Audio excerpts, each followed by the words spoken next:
프리티 보이. 반갑습니다. 김영진입니다. 지난 15일 드디어 오스카 시상식의 후보작들이 공개되었죠. 그리고 미나리가 무려 6개 부문에 후보로 오르는 기대 이상의 성과를 냈습니다. 이번 시상식에서는 맹크에 이어서 공동 2위에 해당하는 기록이라네요. 더욱이 우리나라에서는 한인 교포 감독의 영화, 특히 한인 가정을 주인공으로 하는 감독의 자전적인 이야기라는 이유로 또 미국을 순회하면서 여우조연상을 쓸어담고 있는 윤여정 배우의 수상 실적으로 상당히 화제를 모으고 있고, 개봉하고 지난주까지 3주 연속 박스오피스 1위를 차지할 정도로 대단한 흥행까지 기록했습니다.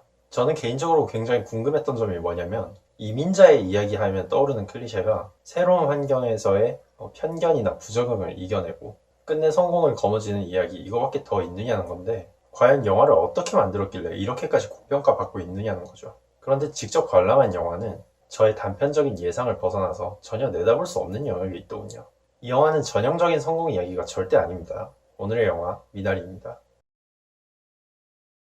캘리포니아를 떠나서 아칸소의 한 시골에 정착한 한인 가족. 살기 좋은 캘리포니아를 떠나 이곳에 정착한 것은 아버지 제이콥의 결정이었습니다. 제이콥에게는 꿈이 있습니다. 바로 미국에서 가장 좋은 흙으로 한식 식재료 농사를 지어 성공하겠다는 겁니다. 쓸모있는 존재의 가치를 어린 아들에게 역설하는 제이콥은 경제적인 성공과 꿈을 이루는 것에 그만큼 집착하는 캐릭터입니다. 반대로 현실을 직시하고 당장 가족을 돌볼 것을 강조하는 아내 모니카는 필연적으로 제이콥과 갈등을 빚을 수밖에 없죠. 밭에 나와 있는 동안은 제이콥의 시야가 탁 트여 있지만 모니카와 함께 있을 때는 수직구도로 두 사람을 분리시켜놓는 연출이 이를 상징합니다. 거기다가 쪼들리는 경제 사정에 아들 데이비드의 심장병까지, 가족을 압박하는 요인은 바로 그들 내부에 있습니다. 그렇다면 외적인 요인은 어떨까요? 이곳 아칸소의 주민들은 교회에서 주인공들에게 먼저 인사를 건네는 등 굳이 이들을 배척하지 않습니다. 오히려 미국 내 같은 한인들의 공동체가 더 각박하다는 식으로 묘사되죠. 한인 교회에서 벗어나기 위해 이곳에 정착했다는 직장 동료의 대사나 농작물을 주문했다가 취소하는 한인 고객들에 대한 제이콥의 푸념 등으로 말이죠.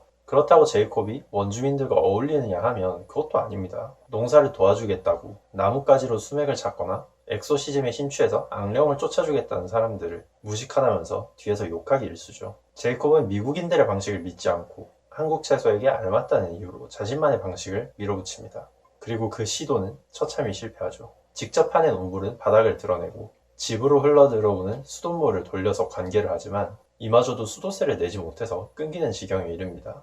중요한 건 아무리 한국 방식으로 채소를 기른다 한들 결국 그가 발을 딛고 서 있는 곳은 미국의 땅이라는 거죠. 어찌저찌 수확을 해서 거래처까지 뚫고 다행히 데이비드의 심장병까지 나아진 상황, 드디어 모든 것이 나아지고 밝은 미래가 펼쳐지는 결말을 만나 했던 순간, 견디다 못한 모니카는 제이콥에게 이혼을 이야기합니다. 그리고 돌아온 집에서는 농작물 창고가 불타고 있었죠.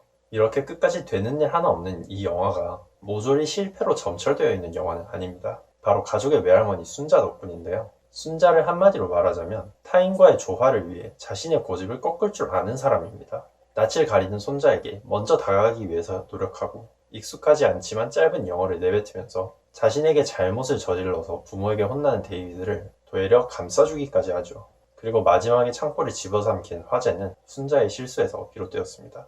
순자가 개울가에 심어놓은 미나리만이 화마에서 벗어나 자유롭게 자라고 있었는데요.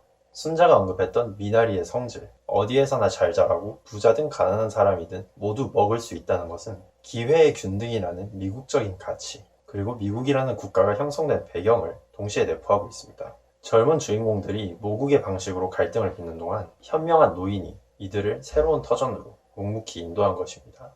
그리고 영화는 제이콥이 끝내 원주민들의 방식을 받아들여서 농사를 다시 시작하는 모습으로 막을 내립니다. 잔잔하지만 묵직하게, 정말 감독이 자신이 살아온 인생을 말하는 것처럼 꿋꿋이 자기 갈 길을 가는 영화입니다. 오스카에서도 좋은 결과 있기를 바라겠고요. 한편으로는 이민을 간 가정의 이야기가 이렇게 큰 반향을 일으키고 있지만 아직까지 우리나라는 이민을 오는 사람들에 대해서는 그렇게 개방적인 분위기가 갖춰지지 않은 것 같습니다. 본작품으로 말미암아서 혹은 본작 때문이 아니라도 언젠가는 이민자 문제에 대해서 의미 있는 담론이 형성되었으면 좋겠습니다.